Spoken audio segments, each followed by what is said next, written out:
Absolutely. And bottom line here, the Russian stuff will all go away and never come back. That's cooked in now.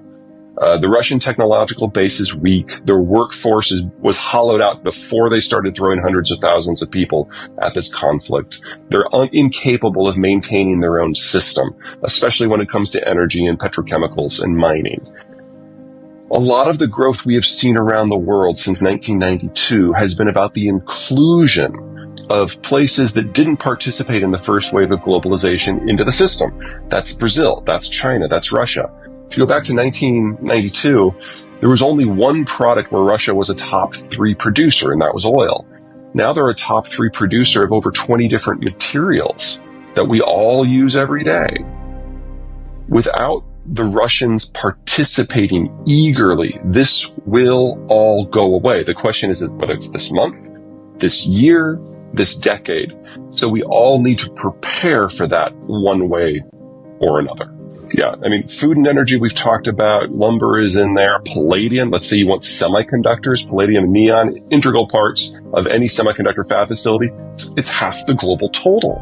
So there's just a lot of things we're going to have to figure out how to do differently or how to do regionally if we still want the things we've become used to. Roughly 1 million. So Russia has 8 million men in their 20s. About 1 million are now committed to the war, and about another 1 million have left. If Putin is not in power, someone very much like him will be. There was a coup in the Soviet period back in 1982. And at that point, the KGB took over, and that was Chernomyrdin and Andropov and Gorbachev.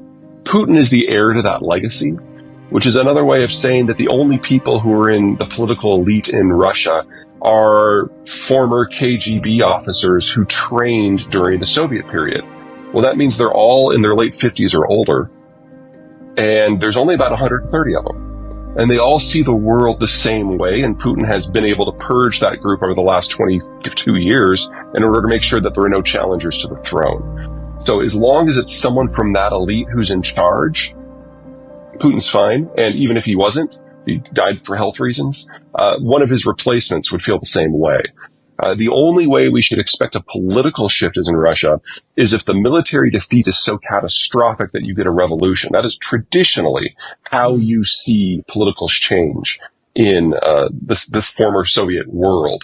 And we're just not there yet. Yeah, the people who make decisions based on economic rationale in Russia have already left. There's 2 weak spots here. The first one is on the input side, specifically raw materials. So the Russians have one mine that produces 40% of global palladium. There's palladium in every semiconductor. And there is a 2-country supply chain system to produce neon, which is used to focus the apertures of the etching lasers. And for that, the first stage is in Russia, and the second stage was in Ukraine and Mariupol, and that's now gone. So that's conservatively half of global neon is gone. So we know we're going to face a semiconductor crunch where we just can't produce the volume we've become used to until we replace those sources from somewhere else. If there was cheap palladium laying around, we would have done that already. And neon, that's a 2 to 3 year period to build out the physical infrastructure to make it happen. The Koreans have started, the Chinese have started, but it's a race against time. So that's problem 1. Problem 2 is that there's not just one kind of semiconductor, so it gets kind of hairy really quickly. But let's start on the high end, because that's what everybody is concerned about. There are over 6,000 firms globally that are involved in semiconductor fab facilities for the 10 nanometer and better chips. 5,000 of them are involved with a company called ASML, which is a Dutch firm that does the lithography.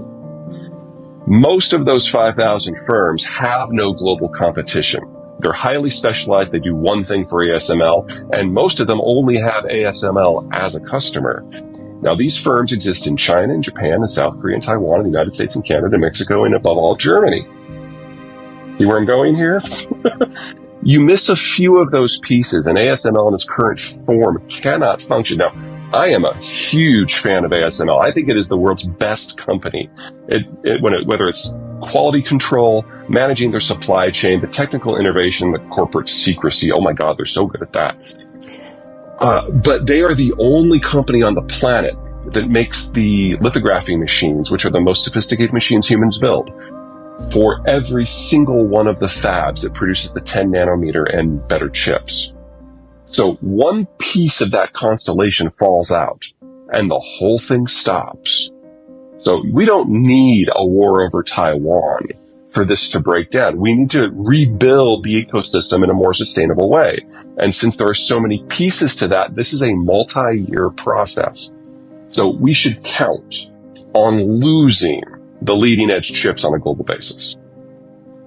On the low end, 90 nanometer and worse, the analog chips, the Internet of Things chips, that is 70, 80% within the Chinese system. We should count on losing those too. Now, everything in the middle, the 90 to the 10, like the workhorse chips, most of what we need to do the things that we consider necessary, whether it's aerospace, computers that are not servers, that system is more redundant. That system has more players that have more backup, and there's more competition across the space. I actually think that general area will be fine. But if you want to do Internet of Things, if you want to do electric vehicles, if you want to do automated driving or AI, that we need to write off for a few years. And that is going to be very difficult to build back at scale. Right. But in the worst case scenario, and I don't get to say good news very often, so please take this to heart. Most of the functionality that we have now in our vehicles, in our automation systems, in our aerospace, and our computing, most of that is not as good as the 10 nanometer chips. So some of the newer phones are 10 nanometer or better, but most of them are 10 nanometer or worse. So we might have to take a bit of a breather, but most of what we have now will continue to work. It's just that the pace of improvement is going to slow considerably. It's not just that 90% of the good chips are made in Taiwan. It's that the constellation of forces that allow them to be made in the first place, that is what's in danger. So, and that is true no matter what happens? Yes, because it doesn't matter where the break is. ASML is too distributed in the production system, and they have no backups internally, and there is no backup in the market. 10 nanometer chips and better are the ultimate distillation and physical manifestation of a perfect globalized environment that has held for decades, because it has taken decades for each and every one of these companies to get as good as they are at what they do. I don't think the environment that gave us globalization for these last 50 years, 70 years is redoable. We don't have the population structure on a global basis to make it work anyway. Everybody's kind of aged out. And you can't have global trade without global consumption. And now the demographics of Italy and Germany and Russia and China and Korea, they're all terminal. So the basis has never been there. We were always going to get here. We just now have political military issues that are kind of bringing our use by date forward. This was always going to be the decade that this all broke. The Russians and to a lesser degree the Chinese are taking steps to make that happen faster.